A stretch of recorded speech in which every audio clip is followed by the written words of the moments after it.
네, 섹터 인사이트 시간입니다. 오늘 함께할 섹터는 반도체인데요. 최근에 강한 매수세를 받아가고 있고 하반기 주도주가 될 것이다. 이러한 전망이 우세합니다. 오늘 또 엔비디아 소식까지 겹 호재까지 나왔는데요. 자세한 이야기 풀어보도록 하겠습니다. 강정수 블루닷 AI 연구센터장 모셨습니다. 센터장님 안녕하세요. 반갑습니다. 안녕하세요. 네, 계속해서 새로운 투자 소식이 좀 나오고 있는 것 같습니다. 엔비디아가 경영난을 겪고 있는 인텔에 투자한다는 소식이 얼마 전에 전해졌고 이제는 오픈 AI와 손을 잡았습니다. 예상하셨습니까, 센터장님? 전혀 예상하지 못했습니다. 정말 역사적인 투자라고 볼 수가 있습니다. 네. 왜냐하면 오픈 AI가 사실은 가장 정점에 서 있죠. 이번 AI 열풍을 열었던 것을 시작점은 여러분도 아시는 2022년 11월 30일 날 GPT 3.5가 세상에 공개되면서 세상은 AI 열풍으로 빠져들었습니다. 그러나 가장 큰 문제는 오픈 AI가 아직 돈을 벌지 못하면서 올해도 400억 달러의 투자를 받았지만 그리고 100억 달러가 넘는 매출을 낼 거로 보고 있지만 큰 적자를 낼 거로 기대하고 있습니다. 이번에 9월 12일 날 무디스가 신용평가 기관인 무디스가 오픈 AI를 강력하게 비판했죠. 도대체 오픈 AI는 무슨 돈이 있어서 오라클에 3천억 달러의 주문을 내고 브로드컴에 1천억 달러의 주문을 내는가? 본인들은 돈도 없으면서 이런 이야기들을 하게 되면서 대단히 우려스러운 정도로 AI 열풍이 과열되고 있다라고 무디스가 비판을 했고 월스트리트저널이 그걸 받아서 같이 비판을 함께 했었는데요. 이것이 지금 나오고 있는 AI 버블이 터질 수도 있다라는 공포감을 조성하는 한 축이 있다라면 가장 결국은 엔비디아가 지금 이렇게 성장할 수 있고 돈을 벌 수 있고 지금 AI 생태계의 중심이 설 수 있었던 것은 오픈 AI가 계속해서 소비자들을 확대해주고 있다는 거고 이것을 뒷받침해주고 있다는 건데요. 엔비디아가 여기에 연결점을 만들어준 거죠. 오픈 AI가 안정적으로 앞으로 더욱더 사업을 할 수 있도록 여러분 1,000억 달러입니다. 1,000억 달러하고 조건이 뭐냐면 엔비디아에게도 좋아요. 2026년 하반기부터 단계적으로 투자를 해주는데 여기에 루빈이 쓰입니다. 여러분 아시는 것처럼 블랙엘의 다음 버전인 루빈을 즉 루빈의 첫 판매처가 오픈 AI가 되는 것이고 여기에 만들어지는 그 데이터 센터의 여러분 규모가 10기가와트입니다. 원자력 발전소 10개가 필요한 규모고요. 지금 H100 후퍼 칩 기준으로서는요. 400만 개에서 500만 개가 들어가는 데이터 센터고요. 여러분 이것이 어느 정도냐? 지금 한국 정부와 지원하면서 SK와 아마존이 함께 짓고 있는 울산에 있는 국가 AI 데이터 센터에 들어가는 H100 칩이 여러분 6만 개입니다. 여기에 비교한다면 400만 개에서 500만 개가 들어가는 데이터 센터가 들어간다는 것은 앞으로 AI 모델 발전에 학습 발전에 어마어마한 안정적인 기여를 하게 될 것이고 또 계속해서 급행창하고 있는 8억 명에 이르고 있고 앞으로 내년에 목표로 하고 있는 오픈 AI가 20억 명에 이르는 사실상 전 세계 인구의 많은 사람들이 AI를 생활 속에서 쓸 수 있게끔 할 수 있는 데이터 센터를 엔비디아가 지원해 준다는 것은 안정적인 자금난을 오픈 AI에게 제공해 줄 뿐만이 아니라 오픈 AI 입장에서는 이후에 추가 IPO를 간다든지 추가 투자를 받을 때 이렇게 뒷배로서 엔비디아가 명확하게 가장 현재로서는 많은 AI에서 돈을 벌고 있는 엔비디아가 안정적인 이 지지대 역할을 해준다는 부분에서 지금 거품이 터질 수 있는 확률들을 눈에 띄게 줄였다라는 부분에서 전체 AI 랠리가 앞으로도 당분간 더욱더 지속될 수 있다는 대단히 중요한 시그널을 어젯밤에 엔비디아가 보여줬다고 저는 보고 있습니다. 챗 GPT를 출시하면서 전 세계를 놀라게 한 AI 열풍을 이끈 오픈 AI와 엔비디아가 손을 잡았습니다. 협력 자체가 시장에 굉장히 큰 의미를 주는 것 같은데요.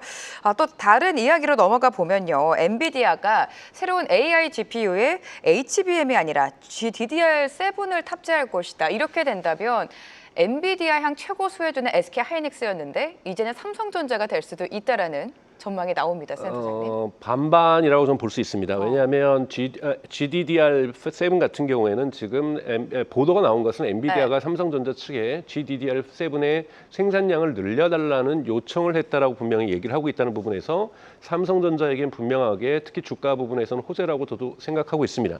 그러나 이 GDDR7은 어디에 쓰일 것이냐면 중국향 반도체에 쓰이게 될 가능성이 매우 높다라고 보고 있는 거죠.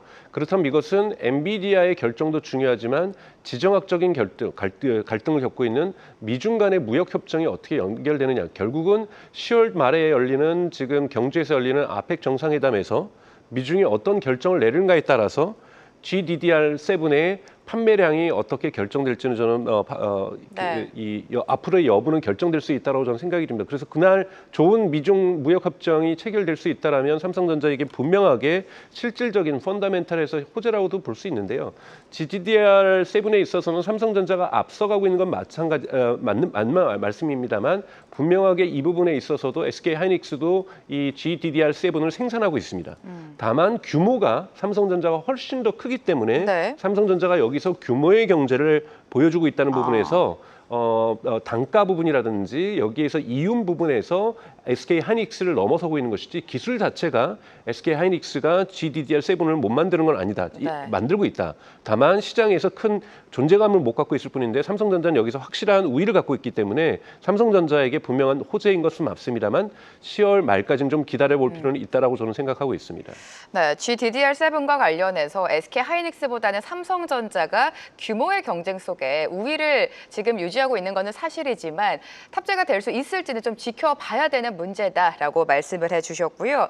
자, 새벽에는 또 마이크론 실적이 발표가 됩니다. 실적이 좋을 것이다. 이미 주가에 반영됐다라는 이야기도 있는데 가장 중요한 거는 향후 가이던스죠, 센터장님. 네. 어떻게 예상하세요? 그러니까 모든 기업의 지금 가이던스에 지금 투자자들이 주목하고 있는 것은 지금 너무 자산 가격이 올라가고 있는 거, 자산 시장이 지금 올라가고 있는 거 여러분도 기분이 좋으시잖아요. 그런데 이것이 언제 거품이 꺼질까라는 걱정이 동시에 있죠. 들고 있는 네. 것이 지금 동시에 들고 있는 상황인데요. 그러다 보니 혹시 한 기업이라도 가이던스가 좋지 않아서 AI 랠리에 바람이 빠질까 봐 다들 네. 걱정을 하고 있는 거거든요. 왜냐하면 이번에 마이크론 시스템 같은 경우는 저 같은 경우에는 아주 작은 서프라이즈는 일어날 거라고 보고 있어요. 왜냐하면 8월 달에 이미 애널리스트들이 이 올해 실적에 그러니까 재정적인 걸로는 이제 마이크론 입장에서는 4분기인데요. 실질적으로는 저희가 볼 때는 2분기죠. 2분기에 어떠한 매출이라든지 또는 이윤율이라든지 EPS를 상향 조정을 한 상태입니다.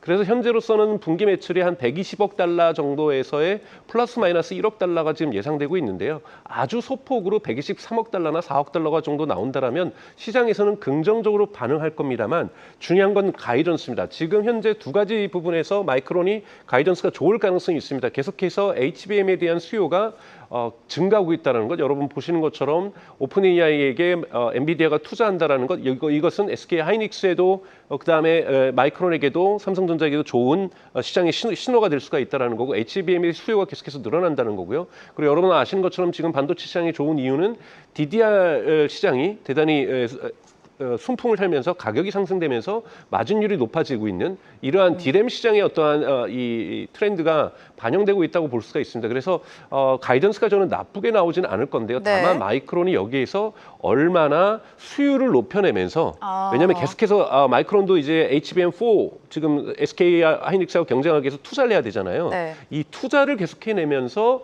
즉 이 이윤율들을 계속해서 높여나갈 수 있을 것인가는 조금 물음표를 우리가 갖고 봐야 될 거라고 좀 보고 있습니다. 그래서 조심스럽게 가이던스를 좀 지켜봐야 될 텐데 막 서프라이징으로 정말 다음 분기에는 정말 좋지 않습니다. 이런 이야기는 저는 나오지 않을 거라고 보고 있습니다. 네. 네, 마이크론의 호실적이 기대되고 있고 향후 가이던스도 양호할 것으로 예상이 되고 있습니다. 얼마만큼 수율을 높여 나갈지가 중요한 관전 포인트가 될 거라고 믿고 있는데요. 자, 반도체와 관련해서 최근 한국 반도체를 바라보는 시각이 굉장히 달라졌는데 모건 스탠리 이야기 빼놓을 수가 없습니다. 네. 반도체 겨울론을 계속해서 강조했고 반도체의 저승사자라고 불릴 만큼 모건 스탠리는 항상 좀 보수적인 입장을 내비쳤는데 태세 전환에 나섰습니다. 한국 반도체를 굉장히 좀 우호적으로 평가하면서 180도 입장을 바꿨는데 그러한 이유가 뭘까요, 센터장? 네, 여러분 아시는 것처럼 모건 스탠리는 특히 한국 반도체 기업에 대해서 저승사자였죠. 네. 저승사자보다 그냥 삐딱하게 보는 걸로 맞아요. 유명하죠. 그래서 대단히 반도체의 겨울이라고 주장했다가 완전히 태세 전환을 안 하고 지금은 조금은 많은 태세 전환을 하면서 따뜻한 겨울이 온다. 따뜻한 겨울. 따뜻한 겨울이 온다는데 모건 스탠리도 사실은 예상을 못했던 것은 뭐냐면 이 AI 열풍이 계속 이렇게까지 커질 거라고 예상을 못했던 거죠. AI 수요가 커진다라는 것은 이제 HBM에 대한 수요가 늘어나는 거고 또 AI 시장이 커지다 보니까 삼성전자 또한 전력을 다했고 이제는 뭔가 성과를 낼 때가 다가왔고 그리고 아까 앞서 말씀드렸던 것처럼 GDDR7이라든지 이러한 새로운 D램 시장도 좋아지고 있고 지금 D램, 낸드 시장 둘 다 좋아지고 있잖아요. 그러면서 전체적으로 원래 이것이 주기성을 타면서 D램 시장이라든지 낸드 시장이 약화됐어야 되는데 사실은 여기에서 해외 반도체 기업들, 한국의 반도체 기업들이 시설 증설들을 좀 더디게 하면서 공급이 초과되지 않으면서 사실은 가격이 저는 안정화되고 있다고 보고 있거든요. 이런 부분에서 모건 스탠리도 이 시장의 분위기를 반영하면서 전체적으로 따뜻한 겨울이라고 표현을 하고 있는데요. 네. 뭐 겨울이 뭐 따뜻할 수가 있나요? 그러니까 사실은 이제 본인들이 보기에는 봄이 다시 찾아왔다 갑자기 네. 겨울을 건너뛰고 이런 생각들을 표현하기는 어려우니까 저런 식으로 우회하고 있다고 저는 보고 있는데요. 모건 스탠리도 저런 입장인 거고 저도 마찬가지인데 지금 현재에서 AI 거품이 꺼진다라면 전 세계 시장에 큰 한파가 닥칠 가능성은 높지만 현재로서는 AI 거품이 꺼질 가능성들의 기미가 신호들이 시장에서 보이지 않고 있다는 부분에서 반도체 시장은 전통적인 주기적인 사이클 시장에서 AI가 끌고 나가면서 전체적으로 상승하는 우상향하는 이런 시장으로 저는 전환되고 있다고 보고 있습니다. 네. 네, AI의 수요가 계속해서 급증을 하고 있습니다. 버블론이다라는 이야기가 많이 나오고 있는데 꺼질 만한 기미 신호가 보이지 않고 있는 것 같죠. 예, 모건 스탠리도 좀 우호적으로 바라보고 있는 것 같습니다. 자, HBM 이야기 조금 더 해보면요. SK하이닉스가 역시나 HBM4를 세계 최초 양산에 들어갔고요. 삼성전자도 지금 속도를 내고 있는데 HBM 시장 현재 상태 좀 점검해 주실까요? 우선 HBM에서는 네. 공식적으로 나온 것은 SK하이닉스가 우선은 품질 테스트뿐만이 아니라 양산 준비에 들어갔다고 볼 수가 있고요. 네. 삼성전자는 테스트에 있어서 테스트가 여러 과정에 있다 보니까 테스트 중간 과정에서 좋은 소식들이 들려오고 있다라는 보도가 있을 뿐이지 이건 삼성전자하고 엔비디아에서 공식 확인을 안 해주고 있는 상황이긴 그렇죠. 합니다. 네. 그렇기 때문에 보도가 나오고 있다는 것은 뭔가 물밑에서 좋은 변화들이 있다는 거고 마찬가지로 HBM4에 대해서 마이크론 같은 경우에도 테스트가 어느 정도 끝나가고 있다라고 얘기가 나오고 있기 때문에 이제 본격적으로 여러분 2026년은 HBM3E에서 HBM4 시장으로 넘어가는 과도기적 시장인 거고 여기서 누가 이 주도권을 잡냐가 중요합니다. 근데 주도권을 잡는다는 것은 1차적으로는 SK하이닉스가 잡은 상태고요. 두 번째 보셔야 될 것은 여러분 이 TSMC가 결국은 생산을 하게 되는데 TSMC는 코어스라고 하는 이 독특한 이 HBM을 패키징하는 기술을 가지고 있습니다. 이거를 누가 먼저 계약을 하느냐도 중요합니다.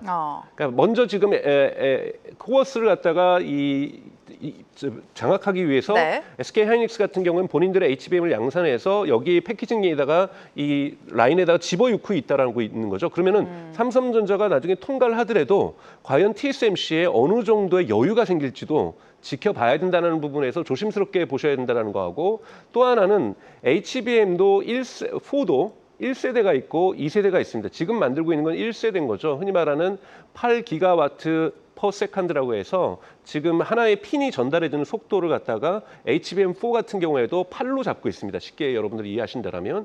그런데 SK하이닉스에는 이것을 10을 준비하고 있습니다. 10기가와트 퍼 세컨드를 지금 준비하고 있는데 이건 대단히 높은 하이티어라고 볼 수가 있고 이 부분들이 만들어져야 여러분 내년 하반기부터 양상되는 루빈에 들어갈 수가 있습니다. 그러면 이제 삼성전자 같은 경우는 지금 분명하게 마이크론도 마찬가지고 8GBPS에 지금 집중하고 있을 텐데 네. SK는 한 발 더 나아가서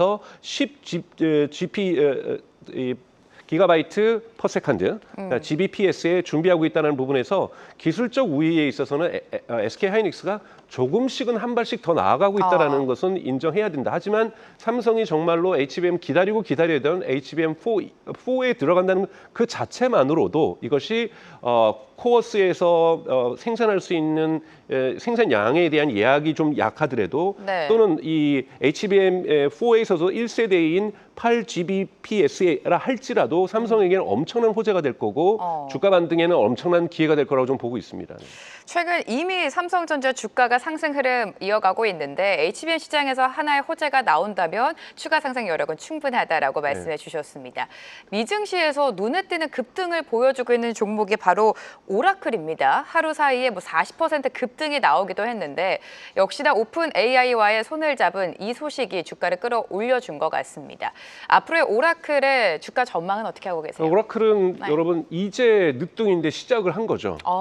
전통적인 기업이 데이터베이스 기업이었잖아요. 네. 온프라미스라고 해서 마지막으로 이 클라우드 시장에 뛰어왔었고 여러분 아시는 것처럼 1위 지금 5위 업체입니다. 여러분 3위 업체는 다 미국 여러분 아시는 아마존과 마이크로소프트와 구글이고 4위 업체가 중국의 알리바바고 5위가 지금 클라우드 오라클 클라우드 OCI죠. 근데 여기에 지금 점점 커지고 있고 스타게이트부터 조짐이 보였습니다만 오픈 AI가 3천억 달러에 대한 여러분 가계약입니다. 오픈 AI는 3천억 달러를 갖고 있지 않습니다. 어떻게든 네. 마련해서 투자를 하게 될 것이고 여기에 근데 돈이 당장에 있는 메타가 200억 달러 계약을 했다라는 것, 이 부분은 대단히 또 긍정적인 추가 신호라고 볼 수가 있는 거고요. 또 하나 여러분들이 반드시 보셔야 될 것은 틱톡의 운명입니다. 틱톡은 미국에다가 즉 미국에서 운영되는 틱톡 서비스의 이 저장은 어디에 놓고 있었냐면 지금까지 오라클에 해놓고 있었어요. 그러다 보니까 지금 트럼프 행정부하고 중국 정부하고 대략적으로 미국 서비스는 미국 기업에게 양도하는 것으로 판매하는 것으로 합의가 이루어졌다라고 지금 미국 정부발 뉴스가 나오고 있는데요. 이것 또한 10월 말 경주에서 결정될 거라고 보고 있는데요. 여기에 강력한 인수 후보로 오라클이 거명되고 있다는 거죠. 또는 뭐 컨소시엄을 구성하더라도 컨소시엄에서 오라클이 빠질 일은 없다라고 보고 있습니다. 네. 그렇기 때문에 이러한 부분에서도 오라클에게는 호재가 분명하게 작동하고 있다는 부분에서 계속해서 오픈 AI하고의 계약, 그다음에 메타하고의 계약, 그다음에 틱톡이 오라클이 아예 인수할 가능성까지 고려하신다면 오라클에게 호재는 계속해서 이어질 가능성이 높다고 보고 있습니다. 네, 오라클 주가 전망까지 짚어주셨습니다. 오늘 강정수 블루닷 AI 연구센터장과 함께했습니다. 고맙습니다. 고맙습니다. 계속해서 다양한 경제 이슈를 알고 싶다면 구독과 좋아요, 알림 설정 부탁드립니다. AI 캐스터 권미정이었습니다.